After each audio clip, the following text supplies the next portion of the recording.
cases regarding both these incidents. ఎటువంటి violent activities resort అయిన వాళ్ళ మీద వీ హ్యావ్ జీరో టాలరెన్స్. ఎవరైనా ఈ వైలెంట్ యాక్టివిటీస్ని ఇన్స్టిగేట్ చేసి ఈ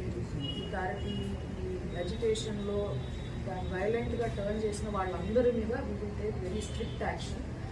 2 కేసెస్ రిజిస్టర్ చేయడం జరిగింది. మనకి CCTV footage and witness statements అవన్నీ ఉన్నాయి. వైలెంట్ యాక్టివిటీస్కి మాత్రం very zero tolerance. So we will take strict action after identifying specific persons. ఇప్పుడు ఎవరైతే మాబ్లో ఈ స్పెసిఫిక్ పనులు చేశారు, స్కూల్ ప్రాపర్టీ డ్యామేజ్ కావచ్చు ఆర్ పోలీస్ పర్సనల్ ఇంజురీస్ కావచ్చు, వీళ్ళందరి మీద కూడా we will deal with them very strictly. Cases already register అయ్యాయి.